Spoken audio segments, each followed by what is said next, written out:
Welcome to another video. I want to apologize ahead of time because my voice may not sound the same. It's quite early in the morning. Well, uh, I just wanted to talk today about the difference between like having knowledge and execution. Yeah, so like the difference between knowledge and doing. So now, knowledge in itself is important in the sense that you cannot achieve any results without actually knowing what you want, or should I say knowing how to do it in the first place. You may not know how to do it well, but you at least know how to do it to an extent before making an attempt. And the result of actually making that attempt is more knowledge, because you you end up gaining information, you end up gaining stuff that you didn't know before about it. You start to know it, and that like helps you to implement new strategies at the end of the day. But then if you look at what I said carefully, the only way you can actually get more knowledge to be able to accomplish a task successfully, pardon me, is to the only way you can get more knowledge is to actually do. So you can get bombarded with a lot of education, and there's this thing I recently learned about uh, acquiring knowledge, is that it can be addictive. You can scroll through several motivational reels, or you're constantly reading about how to do something and you're actually not doing it. You're constantly planning on how you're going to achieve X goal or Y goal, and you're not actually doing it.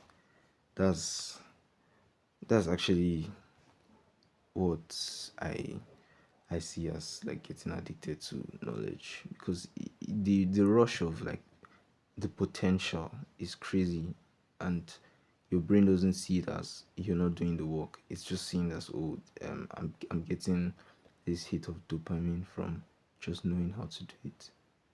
And then when you look at it like objectively, you realize that you're not doing anything, you're not achieving more than just knowing.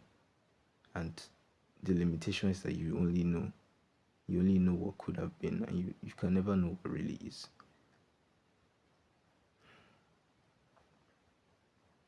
So I'd say before you know, you should do.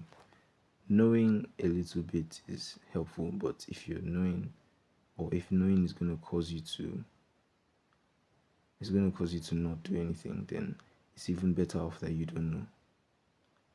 Because at the end of the day, the person who plans step 1 to step 5 is is at a disadvantage to the person who just gets step 1 and then just executes, and then sees what he needs to do for step 2.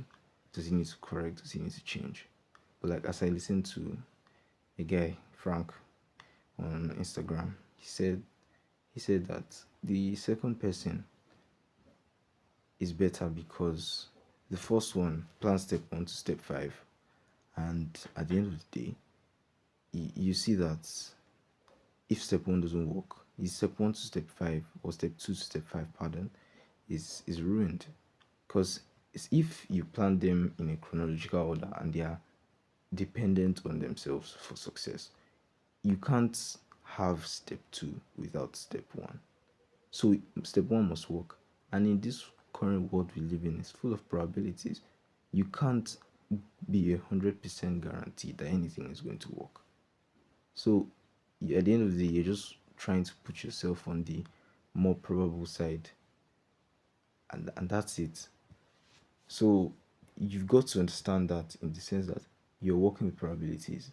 And the way I see it many times, I think I try to tell people that the way it is the greater your sample size, the more accurate the probability. So that means the more times you try to get a result, is the more times you try to get results is the higher your chance to succeed.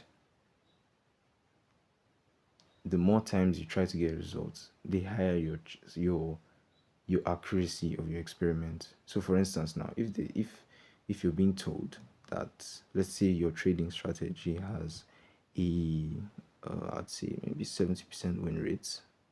Now if it has that 70% win rate, that means 7 out of 10 times, right?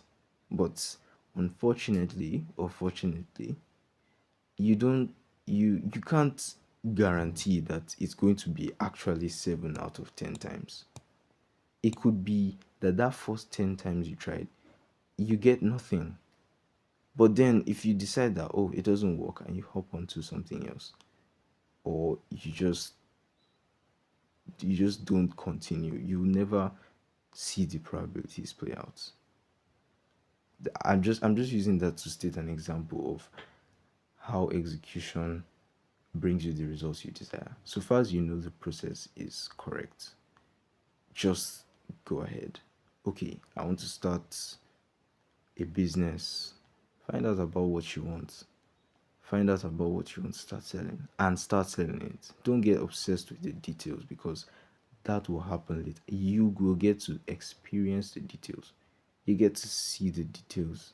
So at the end of the day, it doesn't matter, or it doesn't matter as much how much you know, because you will learn along the way and you will need to learn. So the learning will come when you are doing, and that way you're making so much more progress and you know exactly what to learn. Instead of taking in all that information, taking in all that data, you know exactly what you need.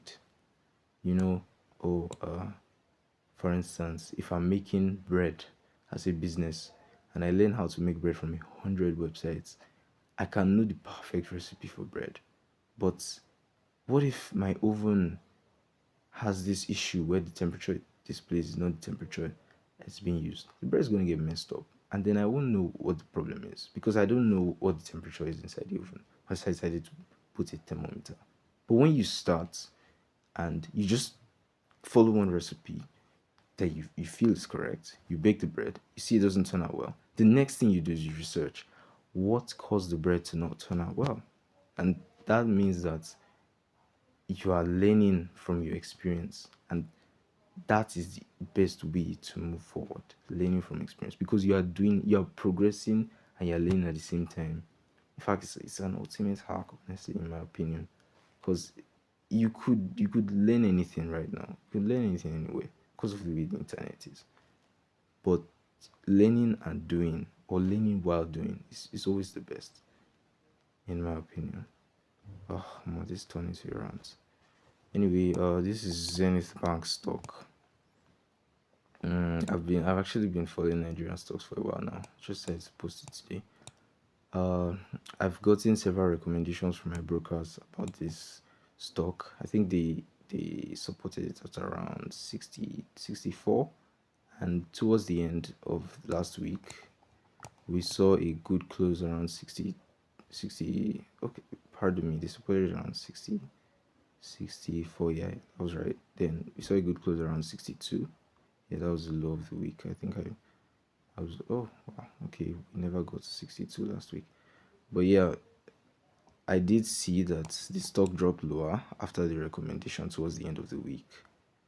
I think before rallying higher to close here.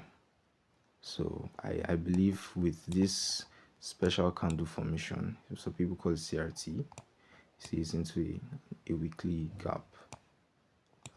Some people call it C2, but essentially we've touched an imbalance in price, and we are expanding towards the upside. So my target is here, right here, 78, I think 78.